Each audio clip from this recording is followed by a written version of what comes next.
Hay momentos en la historia que lo cambian absolutamente todo. Y el desastre de Chernóbil, sin duda, fue uno de ellos. Así que hoy vamos a meternos de lleno en la anatomía de esta catástrofe. Vamos a ver qué pasó exactamente esa noche, por qué pasó y, sobre todo, qué hemos aprendido de todo aquello. Para entenderlo, tenemos que viajar en el tiempo, a la noche del 26 de abril de 1986. Estamos en la central nuclear de Chernóbil. Allí, los operarios del reactor número 4 se están preparando para algo que, en teoría, era una prueba de seguridad de lo más rutinaria. Lo que nadie, absolutamente nadie podía imaginar es que estaban a punto de pulsar el botón que iniciaría el peor accidente nuclear de la historia. Y es que todo ocurrió en un suspiro, fue increíblemente rápido. Fijaos en la cronología. A la 1:23 de la madrugada empieza la prueba. Apenas 36 segundos después, algo va muy mal y pulsan el botón de apagado de emergencia, pero ya no sirve de nada. 4 segundos más tarde, la potencia del reactor se dispara fuera de control. Y a la 1:24, justo un minuto después de empezar, 2 explosiones gigantescas revientan el núcleo del reactor. Menos de un minuto. Eso fue todo lo que tardó en desatarse el infierno.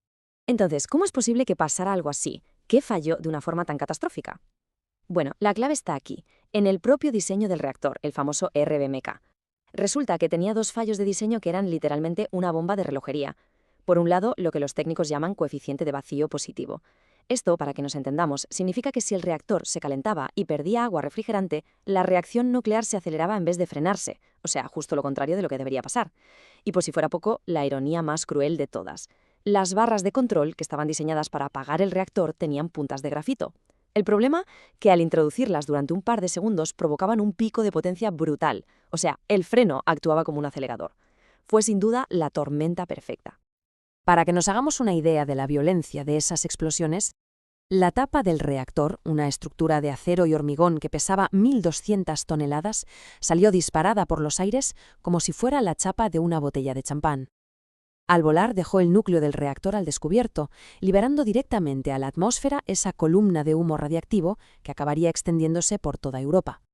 Claro, esa nube radiactiva no era solo una mancha en un mapa. Para la gente que estaba allí, en el terreno, las consecuencias fueron inmediatas y, por supuesto, devastadoras. La primera medida, la más urgente, fue evacuar a la gente. En los días que siguieron al accidente, 116.000 personas tuvieron que dejar sus casas a toda prisa, con lo opuesto, abandonando su vida entera en cuestión de horas, sin saber si volverían algún día.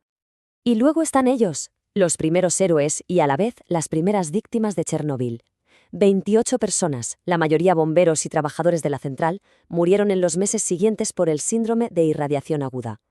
Fueron los que entraron allí, a sabiendas o no, para enfrentarse a un enemigo invisible y tratar de contener el desastre. La respuesta médica que se puso en marcha fue titánica. Cientos de bomberos y trabajadores acabaron en hospitales. Se les aplicó todo lo que la medicina de la época podía ofrecer: aislamiento total, antibióticos, transfusiones de sangre. Se intentaron incluso trasplantes de médula ósea. Pero la verdad es que en los casos más graves de irradiación, los resultados fueron muy decepcionantes.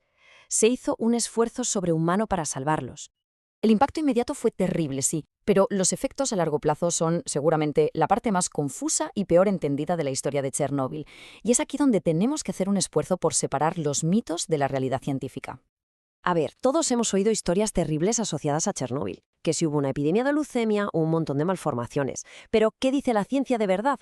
Pues los grandes estudios de organizaciones como las Naciones Unidas o la Organización Mundial de la Salud son bastante claros. No han encontrado pruebas de que hubiera un aumento significativo de leucemia ni de malformaciones en la población general que se pueda atribuir a la radiación. El impacto real, que fue muy grave, estuvo mucho más localizado de lo que la cultura popular nos ha hecho creer. Entonces, ¿cuál fue el principal problema de salud a largo plazo que sí está confirmado? Pues fue el cáncer de tiroides, sobre todo en las personas que eran niños en el 86. La causa, el yodo 131 radiactivo, que se depositó en la hierba, las vacas se lo comieron y pasó a la leche. Pero ojo, aquí hay un dato que es fundamental y que a menudo se pasa por alto. Aunque sí se detectaron miles de casos, la tasa de supervivencia ha sido del 99%. ¿Por qué? Porque se detectó a tiempo y se pudo tratar eficazmente. Y esto nos lleva a la que quizás sea la consecuencia más invisible, pero a la vez más extendida del desastre. Según las propias Naciones Unidas, el mayor problema de salud pública que creó Chernóbil no fue el cáncer, sino el tremendo impacto psicológico. La ansiedad, el miedo, el estrés postraumático por haber sido evacuado, el estigma de ser considerado una víctima de Chernóbil, todo eso afectó a muchísima más gente que la propia radiación. Está claro que una catástrofe que no entiende de fronteras necesitaba una respuesta que tampoco entendiera de fronteras. El mundo entero tuvo que ponerse de acuerdo para contener una amenaza como nunca antes se había visto. Y el gran símbolo de esa respuesta internacional es esta auténtica proeza de la ingeniería, el nuevo sarcófago seguro. Es una estructura metálica colosal, un arco de 110 metros de alto, más alto que la Estatua de la Libertad. Se construyó a unos metros del reactor destruido y, una vez terminado, se deslizó sobre unos raíles gigantescos hasta cubrir por completo el antiguo sarcófago de hormigón que se había construido con prisas. Ahora, esta megaestructura sella los restos del reactor y los mantendrá aislados durante al menos los próximos 100 años. Una obra increíble. A ver, es muy importante entender que no todo el mundo recibió la misma dosis de radiación, ni de lejos. Los liquidadores, esos cientos de miles de héroes que trabajaron en la limpieza, ellos sí recibieron dosis muy altas. Los evacuados, pues dosis muy variables dependiendo de dónde estuvieran. Pero la gran mayoría de la población que vivía en las zonas contaminadas recibió dosis relativamente bajas, en muchos casos comparables a la radiación natural que recibimos todos los años por vivir en el planeta Tierra. Y la medida de contención definitiva, la más drástica, fue la creación de la famosa zona de exclusión, un círculo de 30 kilómetros de radio alrededor de la central que se declaró inhabitable y que a día de hoy sigue prácticamente cerrado para evitar cualquier riesgo. Contener el desastre físico era una parte del problema, pero la otra, y seguramente la más importante, era aprender de los errores para que algo así no volviera a pasar nunca más. Chernóbil dejó un montón de lecciones que cambiaron para siempre la industria nuclear. Es que Chernóbil fue un antes y un después. Provocó un cambio total en cómo entendemos la seguridad. A nivel tecnológico, los reactores RBMK que quedaban se modificaron o se cerraron, y se empezaron a exigir edificios de contención mucho más robustos. A nivel humano, se empezó a hablar de la cultura de seguridad, o sea, protocolos súper estrictos y formación constante. Y a nivel internacional, se entendió que esto no era un juego de un solo país. La seguridad nuclear es cosa de todos. De ahí nació la WANO, la Asociación Mundial de Operadores Nucleares, para que todas las centrales del mundo compartan información y buenas prácticas. Y por último, la transparencia. Se asumió que ocultar información, como intentó hacer la Unión Soviética al principio, es el peor error que se puede cometer. Al final, si tuviéramos que quedarnos con una sola idea, sería esta. Chernóbil nos enseñó por las malas que la energía nuclear no admite atajos.